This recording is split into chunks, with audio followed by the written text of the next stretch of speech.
Mesdames, Messieurs, Assalamu alaikum. Vous suivez le journal de ce mercredi 6 juillet 2022, correspondant au 7 Zulhijja 1443 Hégire, à la une de l'actualité.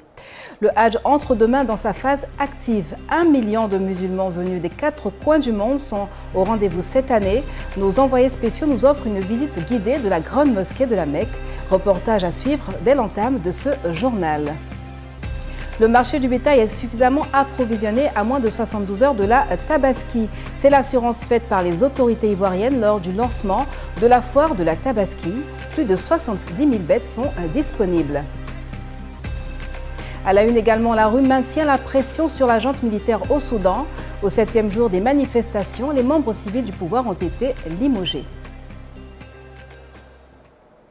Merci de vous informer sur Al Bayan. Ouvrons ce journal par les infos du Hajj.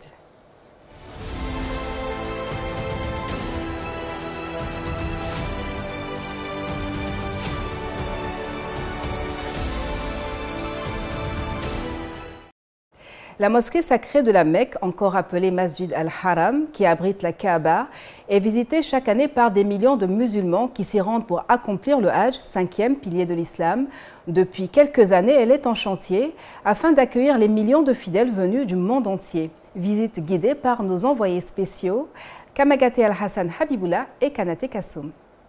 La Kaaba, la maison de Dieu, objet de tant de convoitises.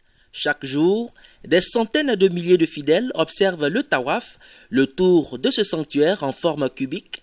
Tout juste à côté, la station du prophète Abraham, Maqam Ibrahim, est jalousement conservée. C'est la pierre qui porte les traces des pieds de l'envoyé de Dieu lors de la construction de la Kaaba. Premier lieu saint de l'islam, la Kaaba est entourée par la mosquée sacrée de la Mecque, une architecture imposante dans un savant mélange entre le passé, le présent et l'avenir. Justement, les travaux d'agrandissement du lieu de culte se poursuivent depuis quelques années maintenant. Objectif, augmenter la capacité d'accueil du temple de Dieu, dont les mérites sont innombrables pour quiconque y accomplit la prière. Voilà, qu'est-ce qui est permis? Il est permis de faire des bonnes choses, des invocations, d'évoquer Allah, de faire beaucoup de prières, car la prière dans le haram est égale à 100 000 fois la prière dans l'autre mosquée. C'est pourquoi il est important, on peut même se déplacer à cause de ça, même si ce n'est pas Hajj. Le prophète a dit qu'il y a 3 mosquées seulement qu'on peut se déplacer pour venir prier. Et parmi ces mosquées, d'abord, il y a le haram. Au sein de la mosquée sacrée, les fidèles s'abreuvent du zamzam. Eau bénite jaillit du sol aride entre les monts Safa et Marwa. Des agents veillent 24 heures sur 24 à la distribution de l'eau, mais aussi sur la propriété des lieux.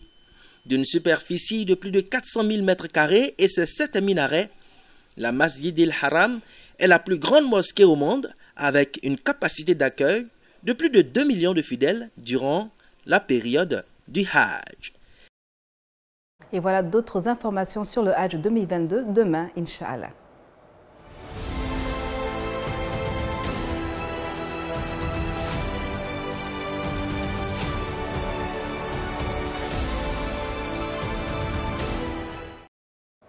Plus de 70 000 bêtes sont disponibles sur le marché ivoirien du bétail pour la fête de la Tabaski. Information donnée hier par le ministre des Ressources animales et halieutiques, Sidi Tiemoko Touré, à la faveur du lancement de la 10e édition de la foire de la Tabaski à l'abattoir de Port-Boué.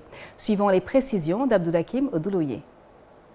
Dans moins de 72 heures, les musulmans du monde vont célébrer l'Aïd al-Kabir, communément appelé Tabaski. Selon les enseignements islamiques, le musulman ayant les moyens doit sacrifier une bête pour perpétuer la tradition du prophète Ibrahim, père du monothéisme pur. Le marché du bétail est approvisionné à plus de 70 000 têtes, rassure Sidi Tiemoko Touré, ministre en charge des ressources animales et halieutiques. Malgré la pandémie et malgré les problèmes sécuritaires, l'État de Côte d'Ivoire, en parfaite concertation avec les pays frères, a tout mis en œuvre pour assurer des échanges continus à tout moment et en tout lieu. Malgré ces quelques incertitudes dues à quelques difficultés rencontrées par les acteurs de la filière bétail-viande, il est à noter que depuis le 25 juin 2022, c'est-à-dire déjà depuis quelques jours, Ce sont un peu plus de 70 000 têtes de petits ruminants, c'est-à-dire de moutons et de cabris, qui ont été déjà reçus en Côte d'Ivoire. Même son de cloche du côté du ministre-gouverneur du district autonome d'Abidjan, Beugre Mambé, qui tout en souhaitant une excellente fête à la communauté musulmane, a précisé que le marché du bétail a atteint son pic en termes d'approvisionnement. Nous avons atteint plus de 90% de nos besoins en approvisionnement, aussi bien en bovin qu'en ovin. Au regard des rythmes d'arrivée, dans 2 ou 3 jours, nous aurons atteint la totalité de nos besoins, ce qui va permettre à nos frères musulmans d'acquérir ce dont ils ont besoin pour assurer le sacrifice.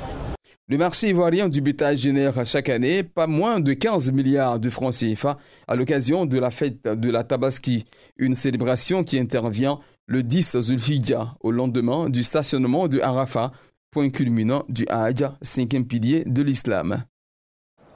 Et les tout-petits sont aussi concernés par l'Aïd el-Kébir, deuxième grande fête musulmane. À quelques jours de ce moment de réjouissance, des enfants issus de diverses communes d'Abidjan se sont retrouvés samedi à Little City, dans la commune d'Angré. Ces bouts de chou ont joint l'utile à l'agréable. Ils se sont imprégnés de l'histoire du prophète Ibrahim alayhi salam tout en s'amusant. Les précisions de Soumeya Sanogo. Un événement annuel dédié aux enfants à l'approche de la fête de la Tabaski. Il a pour but de former et éduquer ces jeunes à l'amour et à la passion de l'islam à travers des jeux ou des conférences sur la thématique retenue pour cette édition. Je vais être un modèle pour Allah et pour mes parents comme le prophète Ibrahim alayhi salam. Ces gamins n'ont pas caché leurs sentiments et se disent avoir apprécié l'expérience.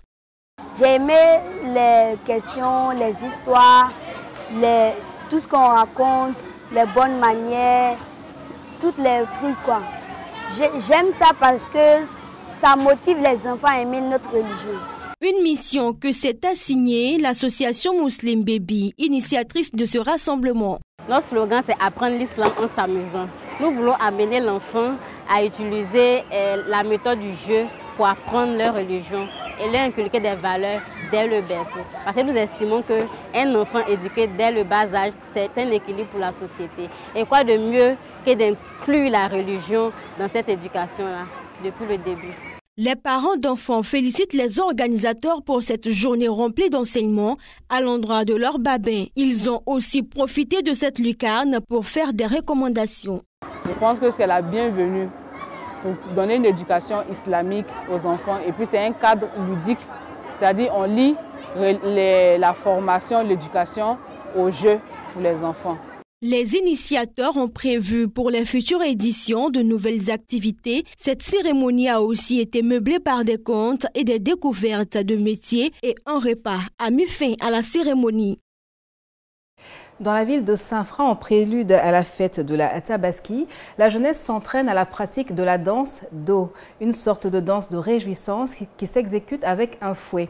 Découverte dans ce reportage de Abdoulakim Odouloye, lu par Abdoulaziz Diallo.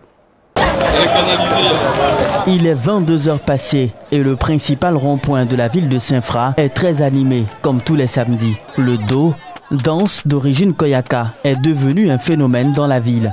C'est à cœur joie que de nombreux jeunes participent à ce qu'ils considèrent comme un jeu, en dépit des risques liés au coup de fouet. On commence à 19h, on peut finir à 0h, 1h, 2h. Il y a un jour précis où on fait souvent le lendemain vers les 4h, 5h. Ça, c'est la veille de la fête. Ce spectacle est pour certains la touche festive de la Tabaski à Saint-Fra. Le lendemain, nous sommes allés à la rencontre de l'imam principal de la grande mosquée de la ville qui dénonce certaines dérives lors de l'exécution de cette danse. Les enfants munis de fouets déambulent les rues de la ville de Saint-Fra toute la nuit avec des comportements déplorables que nous dénonçons, alors que l'islam c'est le comportement, l'islam ce sont des valeurs et donc s'il reste dans le cadre de la célébration de la réjouissance islamique de la fête de la Tabaski, c'est ce que nous souhaitons, d'éviter des comportements qui débordent. La danse d'eau est une tradition ancienne pour les populations du Béret. Les leaders religieux musulmans tentent tant bien que mal à assainir la pratique. Nombreux sont les responsables de mosquées qui sont préoccupés par l'accueil des fidèles à l'occasion des fêtes. La mosquée Koweït, dans la commune d'Abobo, va vers la Tabaski un peu plus rassurée. Elle a reçu vendredi dernier des nattes. Yacoub Koné nous en dit plus. Parmi les fidèles de la mosquée Koweït d'Abobo, cité verte, ce vendredi, dans les premiers rangs, un visage très peu connu.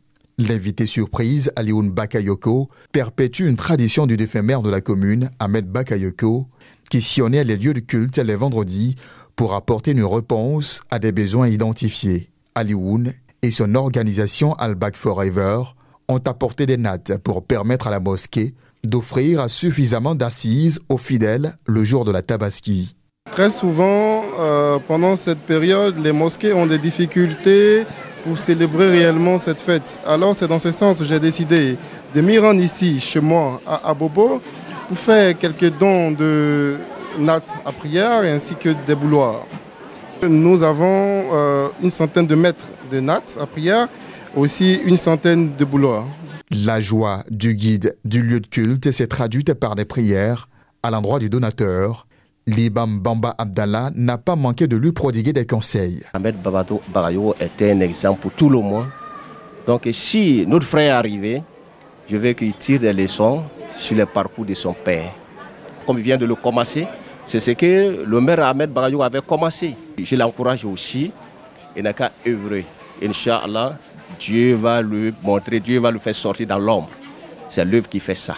La mosquée Koweït d'Abobo, cité verte, ne sera pas la seule bénéficiaire de cette opération spéciale.